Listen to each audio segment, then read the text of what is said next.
ঢিঙৰ বৰভেটিলৈ গৌৰৱ কঢ়িয়ালে ইফাত ফাৰিন আহমেদে। নগাঁও জিলাৰ ঢিঙৰ বৰভেটি গাঁৱৰ কন্যা ইফাত ফাৰিন আহমেদে এইবাৰৰ মেট্ৰিক পৰীক্ষাত সাফল্য অৰ্জন কৰি অঞ্চলটোলৈ গৌৰৱ কঢ়িয়াই আনিছে। সাংবাদিক ইছামুদ্দিন আহমেদ আৰু ছাৰ্জিন আহমেদৰ একমাত্ৰ কন্যা ইফাতে হেল্থ কেয়াৰ বিষয়ত লেটাৰ মাৰ্কসহ প্ৰথম বিভাগত উত্তীৰ্ণ হয়। তেওঁ এই বিষয়ত ৮০ নম্বৰ লাভ কৰে। শালকাটি হাইস্কুলৰ ছাত্ৰী ইফাতৰ এই কৃতিত্বই বিদ্যালয়খনৰ লগতে বৰভেটি গাঁৱৰ গৌৰৱ বৃদ্ধি কৰিছে।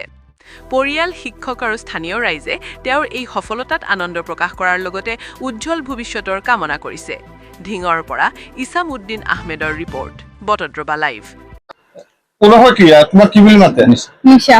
আচ্ছা, তুমি কোন স্কুলে পড়িছিলা? Salkati high school. তুমি জানে কি ডিভিজন পাইছা? First division. কিহত? হেল্থ। না, লেটার পাইছা নেকি? কিহত পাইছা letter? Health care. Health clear. আর তোমার স্কুলখনৰ নাম কি? Shalkati high school. তুমি যে পঢ়িছিলা, তোমাৰ শিক্ষাগত আলত কোন আছে? মাক দেউতাক, শিক্ষাগুৰুসকল, মামা। তুমি ভৱিষ্যত কি হবা? ডক্টৰ। মই সপোন ডক্টৰ হবা। আচ্ছা, তুমি যে ডক্টৰ হবা, কিয় ডক্টৰ হবা? বেলেগ মানুহে ইঞ্জিনিয়াৰ বা কিবা হয়, তুমি ডক্টৰ কিয় হবা? মানুহক সহায় কৰিব। সেৱা কৰিবা ন? ঠিক আছে।